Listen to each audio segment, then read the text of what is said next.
Alright guys, welcome back to our YouTube channel ई सबक। आज का हमारा लेक्चर नंबर 22 है और हम आज एक न्यू चैप्टर के साथ आपके सामने हाजिर हैं। जिस तरह हमने अपने जो पिछले जितने भी लेक्चर हैं उनमें हमने जो टर्म सेकंड है उसको फिनिश किया और आज हम फर्स्ट यूनिट से स्टार्ट करेंगे ताकि आपका जो कंसेप्ट है वो अच्छी तरह डेवलप हो पाए इस पूरे जो पॉलिटिकल साइंस 8th क्लास की है इसके बारे में। क्योंकि हमने सेंटर से स्टार्ट किया था, यानी बहुत सारे बच्चों की डिमांड थी कि सर पहले आप हमें T2 जो टर्म सेकंड है उसको पढ़ाइए, उसके बाद हम दूसरे पढ़ेंगे। टर्म सेकंड जो है वो हमने फिनिश किया। टर्म सेकंड में आपके पास ये जो यूनिट 5 और जो यूनिट 5 है इसके अंदर जो 4 चैप्टर थे, यानी चैप्टर 9, 10th और 11 जो थे ये आपके पास आते हैं। और आज हम जो पहला यूनिट है उसको पढ़ने जा रहे हैं, यानी जो यूनिट नंबर 1 है the Indian constitution and secularism. Indian constitution और सेक्युलरिज्म के बारे में हम आज जानने की कोशिश करेंगे। तो चलो शुरू करते हैं हम अपना आज का लेक्चर। द इंडियन कॉन्स्टिट्यूशन, आपने कभी ना कभी इस वर्ड के बारे में ज़रूर सुना होगा, इंडियन कॉन्स्टिट्यूशन। तो अपना चैप्टर शुरू करने से पहले मैं आपको एक स्टोरी सुनाना चाहता हूँ, जो स्टोरी सुनने के बाद आप इस चैप्टर के बारे में अच्छी तरह एक व्यूज़ डेवलप कर पाओगे। जैसा कि आपने बचपन में या आजकल भी आप बहुत सारी गेम्स खेलते होंगे, जिसमें सबसे पहले अगर हम बात करें फुटबॉल की, तो उसके बाद अगर आप क्रिकेट भी खेलते होंगे, हॉकी भी खेलते होंगे और भी बहुत सारी गेम्स खेलते होंगे। तो क्या आपको पता है ये जो गेम्स होती हैं, ये गेम्स किसी ना किसी जो रूल्स होती हैं उनके अकॉर्डिंग ये गेम्स चलती हैं। यानी फॉर एग्ज़ाम्पल अगर हम बात करें जो फुटबॉल है उसको हम फीट से खेलते हैं, यानी फुटबॉल जो होता है उसको हम फीट से खेलते हैं, ठीक है। इस तरह जो हमारा जो क्रिकेट होता है उसको हम एक उसमें बॉल होता है और दूसरा बैट होता है, और अगर जो बॉल है वो विकेट से टच कर जाए तो जो बल्लेबाज होगा वो आउट हो पाएगा। ये एक रूल है, ये क्या है, एक क्रिकेट का रूल। इस तरह जो फुटबॉल है उसके अंदर भी एक रूल है कि अगर जो बॉल है वो फीट को ना टच करके किसी प्लेयर के आर्म्स को टच करे तो वो प्ले जो गोल होगा वो फुल हो जाएगा, ठीक है ना। इस तरह अगर हम देखें, अगर को जो फुटबॉल के अंदर जो खिलाड़ी हैं वो बॉल को लेकर अपने हाथों में पास करें, यानी एक दूसरे के हाथ में दे, दूसरा तीसरे के हाथ में दे, तो ये गेम नहीं होगी, ये फुटबॉल नहीं होगा। तो आपने देखा कि हर एक गेम के अंदर कुछ रूल्स होते हैं, जो रूल्स उस गेम को दूसरी गेम से डिफरेंशिएट करते हैं, उस गेम को एज ए गेम डिफाइन करते हैं और हमें हेल्प करते हैं कि ये आइडेंटिफाई करने में कि ये कौन सी गेम है। तो इसी को हम रूल कहते हैं, यानी जो भी गेम्स होती हैं वो कुछ रूल्स के तहत चलती हैं। अगर वो रूल ना होंगे तो games not at all games होगी, यानी गेम्स गेम नहीं रहेगी, रूल्स के साथ ही गेम चलती है।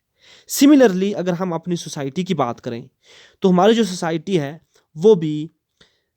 वो भी क्या चलती है, वो भी रूल्स के तहत ही चलती है, यानी उसके अंदर भी रूल्स होते हैं जो बहुत सारे लोगों को, बहुत सारे ग्रुप ऑफ पीपल को, कम्युनिटीज़ को आपस में मिलाकर रखते हैं।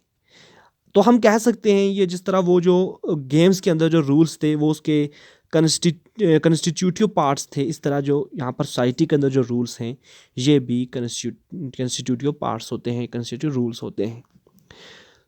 ये रूल्स जो होते हैं, ये रूल्स जो सोसाइटी के अंदर जो रूल हैं जो ग्रुप ऑफ पीपल को गवर्न करते हैं, वो कंसेंसस पे बने होते हैं, यानी जो लोग आपस में मिलकर उन्होंने कुछ चीज़ों के ऊपर एग्री किया होता है और फिर वो रूल्स बनते हैं और वो सोसाइटी को गवर्न करते हैं। बहुत सारी जगह जो होती हैं, मॉडर्न जो कंट्रीज़ होती हैं, मॉडर्न सोसाइटीज़ जो होती हैं, उनके अंदर ये जो रूल होते हैं ये रिटन फॉर्म में होते हैं, ये रिटन डॉक्यूमेंट में होते हैं, और इसी रिटन डॉक्यूमेंट को हम कॉन्स्टिट्यूशन कहते हैं। तो आपने देखा होगा कि कॉन्स्टिट्यूशन की मीनिंग जो है वो आपके सामने खुलकर सामने आ चुकी है कि कॉन्स्टिट्यूशन क्या होता है। कॉन्स्टिट्यूशन एक लॉ होता है, कॉन्स्टिट्यूशन एक रूल होता है जो एक सोसाइटी को, एक कंट्री को गवर्न करता है, यानी इन रूल्स के तहत एक कंट्री जो होती है वो चलती है, वो गवर्न होती है। और अगर कोई भी बंदा इन रूल को वायलेट करेगा, इन रूल को तोड़ेगा या इस कानून को अपने हाथ में लेगा, इन रूल को अपने हाथ में लेगा, अपने हिसाब से चलाएगा, तो उस बंदे को पुनिश किया जाएगा। तो इसी को हम कॉन्स्टिट्यूशन कहते हैं, यानी कोई भी बंदा इन रूल्स के ख़िलाफ़ नहीं जा सकता। सो स्टूडेंट, आपने क्लास जो 7th है और जो 6 है उसके अंदर आप सोशल एंड पॉलिटिकल लाइफ जो टेक्स्ट बुक, यही जो पॉलिटिकल साइंस जो टेक्स्ट बुक है, इसके अंदर आपने इंडियन कॉन्स्टिट्यूशन के बारे में ज़रूर पढ़ा होगा, इस वर्ड को ज़रूर देखा होगा। तो आपने कभी सोचा, हैव यू एवर वंडर्ड कि जो कॉन्स्टिट्यूशन है उसकी ज़रूरत क्यों पड़ी? या आपने कभी सोचा कि कॉन्स्टिट्यूशन जो है उसको किसने बनाया, उसको किसने लिखा, कौन थे जिन्होंने जिन्होंने कॉन्स्टिट्यूशन को लिखा, और कॉन्स्टिट्यूशन हमारी जो है ये कैसे लिखी गई? तो ये जो इश्यूज़ हैं, ये जो क्वेश्चन हैं, ये हम अपने इस लेक्चर के अंदर, यानी ये जो हमारा चैप्टर है, इस चैप्टर के अंदर हम डिस्कस करने वाले हैं। और हम जो इस कॉन्स्टिट्यूशन के जो की फीचर हैं, जो इंडिया की जो डेमोक्रेसी है उसको चलाने के लिए इम्पॉर्टेंट हैं, हम उनको भी डिस्कस करेंगे। और जितने भी ये फ्यूचर हैं, ये एक एक करके हम जो नेक्स्ट चैप्टर आने वाले हैं उनमें हम फोकस करेंगे इन फ्यूचर्स को। तो चलो हम अपने जो इम्पॉर्टेंट जो हमारे जो टॉपिक है हमारा, हम उसकी तरफ बढ़ते हैं। Why does a country need a constitution? Today most of the countries in the world have, 1 minute please. So today most of the countries in the world have a constitution, while all the democratic countries are likely to have a constitution.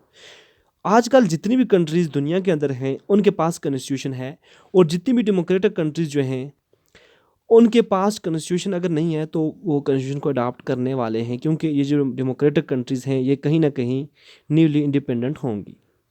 ज़रूरी नहीं है कि जितनी भी countries हैं जिनके पास constitution है वो डेमोक्रेटिक हों, क्योंकि जहाँ पर मोनार्क है वहाँ पर भी कॉन्स्टिट्यूशन हो सकती है, जहाँ पर कोई और फॉर्म ऑफ गवर्नमेंट है तो वहाँ पर भी कॉन्स्टिट्यूशन हो सकती है। कॉन्स्टिट्यूशन का जो मेन जो मकसद है, जो पर्पज़ है, वो क्या है? जो पहला इसका पर्पज़ जो है, जो इसका मेन मोटिव जो है, मकसद है, वो ये है कि ये सर्टन आइडियाज़, सर्टन आइडियल्स, ये सर्टन प्रिंसिपल आइडियल्स जो एक कंट्री के लिए ज़रूरी होते हैं, उनको ये फॉर्म करती है, उनको ये ले डाउन करती है, जिसको लेकर एक सिटीज़न जो होता है, जो कंट्री के अंदर जो सिटीज़न होता है, जो शहरी होता है, वो उस कंट्री को सर्व करेगा इन आइडियल्स के बेसिस के ऊपर, ठीक है ना। उसके बाद जो उसका मेन मोटिव और क्या है, और ये है कि कॉन्स्टिट्यूशन जो है वो हमें सोसाइटी की जो फंडामेंटल नेचर है, जो उसका बुनियादी जो सोसाइटी का जो मकसद है, वो हमें समझाता है। और जो कॉन्स्टिट्यूशन है वो ये भी हमें बताता है कि जिस तरह एक कंट्री है उसके अंदर बहुत सारे जो लोग होते हैं, डिफरेंट कम्युनिटीज़ के जो लोग होते हैं वो रहते हैं। जो लोग डिफरेंट बिलीफ्स के ऊपर, डिफरेंट मज़हब के ऊपर वो एग्री होते हैं, यानी बहुत सारे लोगों के मज़हब जो सेम नहीं होते हैं बल्कि डिफरेंट होते हैं। लेकिन ज़रूरी नहीं है कि हर एक पर्सन जो है, जो इस कंट्री के अंदर होगा, उनका बिलीफ सेम हो और वो एक ही बिलीफ के ऊपर एग्री करें। लेकिन कॉन्स्टिट्यूशन जो है ये क्या करता है कि ये लोगों को बताता है कि आप सर्टन रूल्स के ऊपर एग्री हो जाओ, जो रूल्स, जो प्रिंसिपल्स इस कंट्री को गवर्न करने में उनकी मदद करेंगे। इस कंट्री को, यानी जो जिस तरह हम इंडिया लें, इंडिया की एग्जांपल लें, उसको गवर्न करने में, इसको चलाने में लोगों की हेल्प करें ये रूल्स, ये प्रिंसिपल, तो सब लोग उसके ऊपर मिलकर एग्री होंगे, ठीक है ना।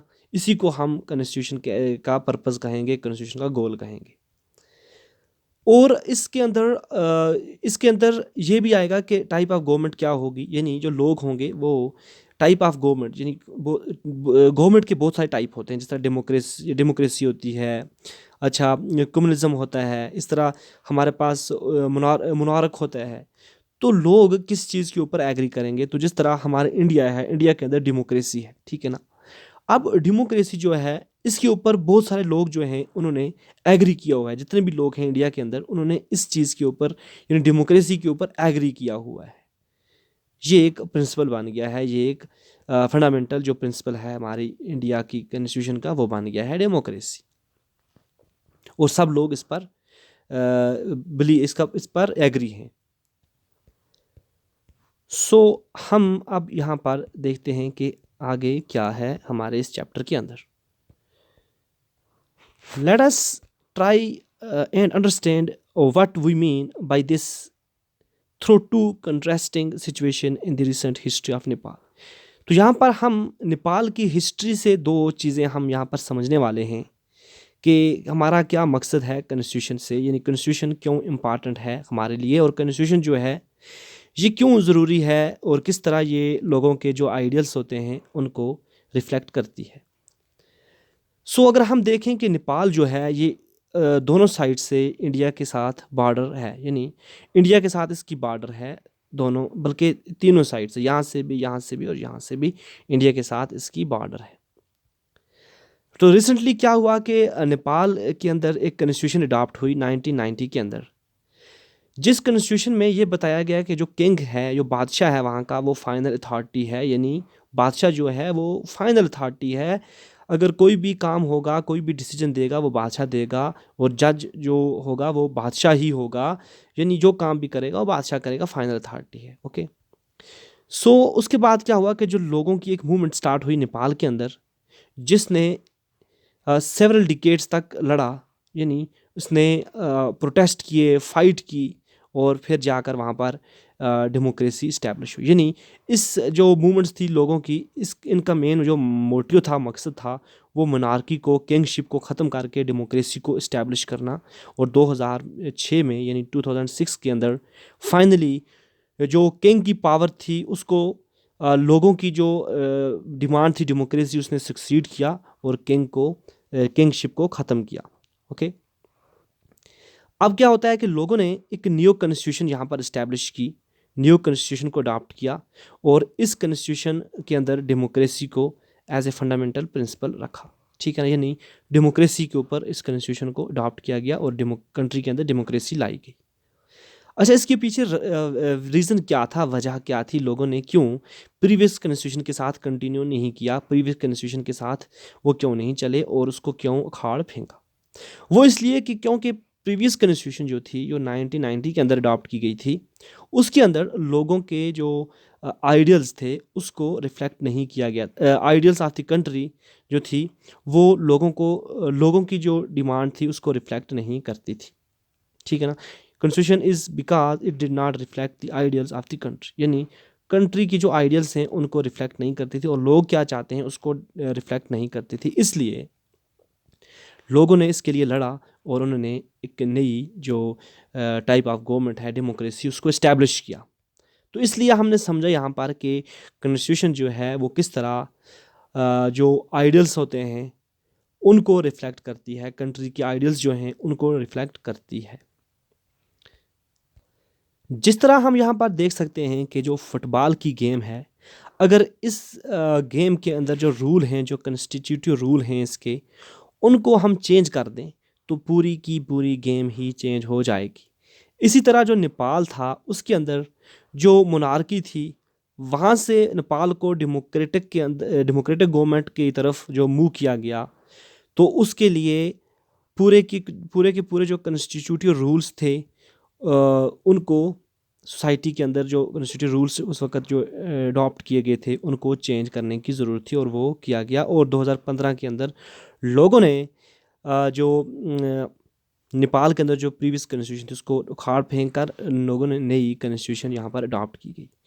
तो यहाँ पर जो साइड में जो हमारा जो ये कैप्शन है, 1 मिनट प्लीज़, कैप्शन है, इस कैप्शन के अंदर हमें पूरी मूवमेंट नेपाल की बताई गई है, इसको आप पढ़ सकते हो। तो ये क्या कैप्शन है, चलो हम इसको यहाँ पर रीड करते। ये इतना इम्पॉर्टेंट नहीं है, चलो आप इसको यहाँ पर जो हमने पढ़ा वो सेम ही है।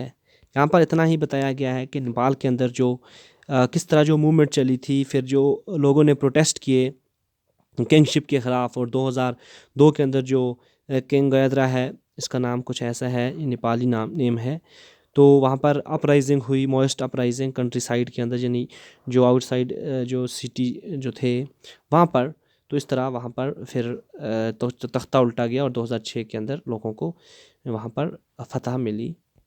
तो ये कुछ चीज़ें थी यहाँ पर। The second important purpose of constitution is to define the nature of country's political system, यानी कंट्री का, मुल्क का जो पॉलिटिकल सिस्टम है उसके नेचर को डिफाइन करना कॉन्स्टिट्यूशन का एक सेकंड पर्पज़ है और मोस्ट इम्पॉर्टेंट पर्पज़ है। फॉर एग्जांपल अगर हम बात करें नेपाल की जो अर्लियर कॉन्स्टिट्यूशन थी, वो स्टेट करती थी, यानी वो बताती थी कि कंट्री जो है वो उसको किंग रूल करेगा, ठीक है ना, और उसके जो काउंसिल ऑफ मिनिस्टर वो हैं वो उसको रूल करेंगे, ठीक है ना। In the countries that have adopted the democratic form of government, यानी वो कंट्रीज जहाँ पर डेमोक्रेटिक फॉर्म ऑफ जो गवर्नमेंट है और जो पॉलिटी है, जो कंट्री इसको अडॉप्ट करती हैं, a constitution plays a crucial role in laying out certain important guidelines that govern decision making within these societies। यानी इन सोसाइटीज़ के अंदर जो कॉन्स्टिट्यूशन है वो एक क्रिशियल रोल अदा करती है कि वहाँ की जो गाइडलाइंस हैं, जो इम्पॉर्टेंट गाइडलाइंस हैं, उनको जो इम्पॉर्टेंट उनको ले डाउन करने के लिए कि वो इम्पॉर्टेंट गाइडलाइंस जो सोसाइटी है उसको गवर्न करेंगी, उसकी डिसीजन मेकिंग करेंगी, ठीक है ना। In democracy, 1 minute please, in democracy we choose our leader so that they can exercise power responsible on our behalf। यानी जो डेमोक्रेसी है इसके अंदर हम अपने लीडर चुनते हैं कि वो हमारे बिहाफ के ऊपर पावर को एक्सरसाइज करें, ठीक है ना। however there are always the possibility that these leaders might misuse their authority and the constitution usually provides safeguard against this misuse of authorities can result in gross injustice of democratic in the classroom situated below। okay, यानी ये जो leader हैं जिनको हम चुनते हैं democracy के अंदर अपने वोट डालकर, तो मोस्ट प्रोबेबली ये भी पॉसिबल है कि ये जो लीडर हैं ये जो पावर वो एक्सरसाइज करते हैं वो उसको मिसयूज़ यहाँ पर कर सकते हैं, ठीक है ना, मिसयूज़ यहाँ पर वो कर सकते हैं। तो इसीलिए जो कॉन्स्टिट्यूशन है वो उसका यहाँ पर रोल यहाँ पर प्ले होता है, यानी कॉन्स्टिट्यूशन सामने आती है और कॉन्स्टिट्यूशन एक सेफ गार्ड प्रोवाइड करती है इन चीज़ों से, ताकि वो जो लीडर हैं वो कुछ गलत जो मिसयूज़, पावर का मिसयूज़ यहाँ पर ना कर पाएँ, पावर को गलत तरीके से इस्तेमाल ना कर पाएँ। तो यहाँ पर नीचे हमें इस डायग्राम के अंदर एक क्लासरूम के अंदर एक सिचुएशन बनाकर हमें समझाया गया है कि किस तरह जो एक टीचर है वो मिसयूज़ ऑफ पावर करती है और फिर उसको किस तरह जो रूल्स हैं उनके तहत उसको सज़ा दी जाती है, ठीक है ना। ये सब आप पढ़ सकते हो इसको। अब हम नेक्स्ट जो इसके अंदर हम इस टॉपिक को फिनिश करते हैं। 1 मिनट, ये टॉपिक बहुत लंबा है, तो आई थिंक जो चैप्टर जो ये लेक्चर है ये बहुत लंबा हो जाएगा, इसलिए हम कल से जो हमारा नेक्स्ट जो लेक्चर होगा वहाँ से हम यहाँ से हम स्टार्ट करेंगे उस चैप्टर में, उस लेक्चर के अंदर हम यहाँ से शुरू करेंगे, इसको हम पढ़ेंगे। सो आज के लिए इतना ही। अगर आपको कहीं पर कोई डाउट है तो आप हमें कमेंट सेक्शन में पूछ सकते हो।